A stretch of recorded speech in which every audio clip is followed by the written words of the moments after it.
नमस्कार दोस्तों, मेरे YouTube channel learn English with Angad में आपका बहुत बहुत स्वागत है।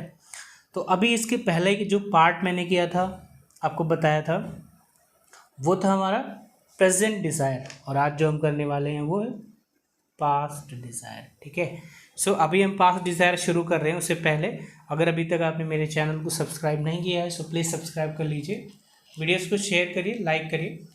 आइए आगे बढ़ते हैं। कल मैंने आपको बताया था, जो पिछली वीडियो थी जिसमें प्रेजेंट डिज़ायर मैंने बताया था कि कोई प्रेजेंट टाइम में बंदा काम करना चाहता है या नहीं करना चाहता है, उसकी कोई चाहत है, इच्छा है, वो प्रेजेंट टाइम की होती है।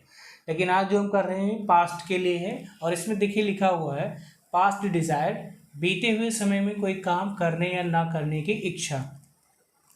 तो कोई व्यक्ति अगर बीते हुए समय में कोई काम करना चाहता था या नहीं करना चाहता था, उस सेंटेंसेस को हम कैसे बनाते हैं, कैसे ट्रांसलेट करते हैं, आइए सीखते हैं। ठीक है, तो जैसे मैंने लिखा है एग्जाम्पल, कल मेरा छोटा भाई स्कूल नहीं जाना चाहता था। पास्ट है, कल मतलब बीता हुआ समय, और सब्जेक्ट ऐसा नहीं करना चाहता था या सब्जेक्ट ऐसा करना चाहता था। तो सब्जेक्ट है मेरा भाई, मेरा छोटा भाई क्या नहीं करना चाहता था, स्कूल नहीं जाना चाहता था। ठीक है, तो ये मैंने लिखा यस्टरडे माय यंगर ब्रदर, ये तो हो गया सब्जेक्ट, माय यंगर ब्रदर। ठीक है, अब फिर आया डिड नॉट, फिर लिखा है want to go to school. ये इसके सारे पार्ट्स हो गए। ठीक है, तो सब्जेक्ट हो गया मेरा छोटा भाई, वांट टू या does did not want to ये हो गया उसका ग्रामर, और जाने की इंग्लिश होती है गो। बस इतना ही इसमें भी समझना है। अगर इतना आपने समझ लिया तो आपका पास्ट का कोई भी सेंटेंस गलत नहीं होगा। अब अगर इसे हम पॉजिटिव में बनाते हैं, मतलब अफर्मेटिव जिसे हम कहते हैं, उसमें बनाते हैं, तो देखिए ये इसको बनाने का स्ट्रक्चर दिखा हुआ है। सभी सब्जेक्ट के साथ, कोई भी सब्जेक्ट हो, सिंगुलर हो, प्लूरल हो, सब में, इसमें ऐसा कुछ नहीं कि इसके साथ अलग से आएगा, प्लूरल के साथ अलग से आएगा, सबके साथ एक ही नियम लगता है, और वो यही है। I, we, you, they, he, she, it, singular, plural, कुछ भी हो, सबके साथ अगर पॉजिटिव है, मतलब अफर्मेटिव है, जिसमें नेगेटिव नहीं है, तो आप वांटेड टू प्लस V1 में बनाते हैं। अगर नेगेटिव है तो डिड नॉट और वांट टू में बनता है। ये देखिए, ये डिड नॉट है, ये वांट टू है, और ये वर्ब की फर्स्ट फॉर्म है, और यहाँ वांट में ed लगा हुआ है, तो ये वांटेड हो गया, टू प्लस वर्ब का फर्स्ट फॉर्म। ठीक है, तो इतना ही बनाना है आपको। अगर मैंने कहा I, we, you, they, he, she, it, और ये प्लूरल हैं या सिंगुलर हैं, इससे कोई फ़र्क नहीं पड़ता। मतलब सिंगुलर सब्जेक्ट के साथ भी वही नियम लगता है, प्लूरल सब्जेक्ट के साथ भी वही नियम लगता है। तो आपको क्या करना है, वांटेड टू प्लस V1 मेरा बनाना है। अगर इसमें नेगेटिव नहीं है, अगर नेगेटिव सेंटेंस है, तो डिड नॉट में बनता है।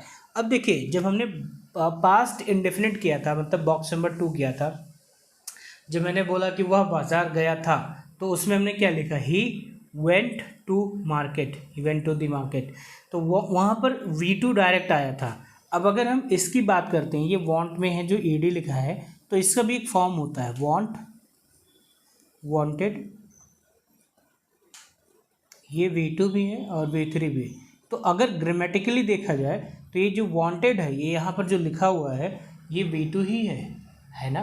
तो अगर एक बार हमने V2 वर्ब की सेकंड फॉर्म यूज़ कर ली, तो अब हमें उसकी यूज़ करने की ज़रूरत नहीं है उसी सेम स्ट्रक्चर में। तो इसीलिए 2 आया, और 2 के बाद अब V1 लगेगा। ठीक है, ये ग्रामर रूल भी है, ये मैं आपको बताऊँगा जल्द ही आने वाले 1-2 वीडियोज़ में कि कहाँ पर V3 लगता है और कहाँ पर V1 लगता है। ठीक है, मतलब किस किस के साथ। तो अभी के लिए ये स्ट्रक्चर आपको समझना है कि सिंगुलर हो या प्लूरल हो, अगर चाहता था में बनाते हैं। चाहिए था डिफरेंट है, चाहिए था शुड हैव होता है, आपको ऐसा करना चाहिए था, ये भी मैंने पढ़ा रखा है। बट चाहिए था और चाहता था में अंतर है, और इनको पहचानना है आपको। तो अगर आपको ये पहचानना है कि चाहता था लिखा है, ठीक है, ये यहाँ पर देखिए मैंने लिख रखा है चाहता था। ठीक है, पास्ट में, बीते हुए समय में सब्जेक्ट ऐसा करना चाहता था। ठीक है, अब इसको बनाने का जो नियम है ये मैंने आपको एक्सप्लेन कर दिया। उसी के बेसिस पर मैंने कुछ sentences Hindi to English translate किए हैं, और आइए मैं आपको दिखा देता हूँ ताकि आपकी सारे डाउट्स क्लियर हो जाएं, आपको कोई भी डाउट रिमेनिंग ना रहे। पहला देखिए लिखा है, वह अपना घर सजाना चाहता था। अब अगर इसमें हम पहचानते हैं कि कौन सा नियम है, क्या है, सिंगुलर है, प्लूरल है, डिज़ायर में है या नहीं है, तो उसको एक बार ध्यान से देख लेते हैं। देखिए यहाँ पर लिखा है चाहता था, इसका मतलब ये हो गया पास्ट डिज़ायर, ये हुआ ना, पास्ट में डिज़ायर हो गई। अब पास्ट डिज़ायर को बनाने का एक ही नियम है, अगर पॉजिटिव है तो V2 मतलब वांटेड टू, नेगेटिव है तो डिड नॉट वांट टू। तो आइए देखते हैं इसको। अब मैंने लिखा he wanted to decorate his house. Decorate का मतलब होता है सजाना, उसका घर अपना घर हो गया। वांट की सेकंड फॉर्म हमने लगाई वांटेड, मतलब चाहने की इंग्लिश। दूसरा देखिए, वह पिछले महीने नई वॉशिंग मशीन खरीदना चाहता था। He wanted to buy a new washing machine last month. अब इसमें भी वही नियम लगा है, मतलब कुछ अलग से तो है नहीं कि मैं आपको अलग बताऊं, सेम स्ट्रक्चर है। जब एक ही नियम लगना है तो मतलब या तो पॉजिटिव होगा या तो नेगेटिव होगा, ठीक है।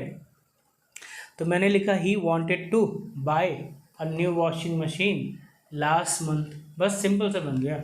आइए तीसरा देखते हैं, वह कल बाहर खाना खाना चाहता था। बाहर खाना खाने की इंग्लिश होती है डाइन आउट, ठीक है।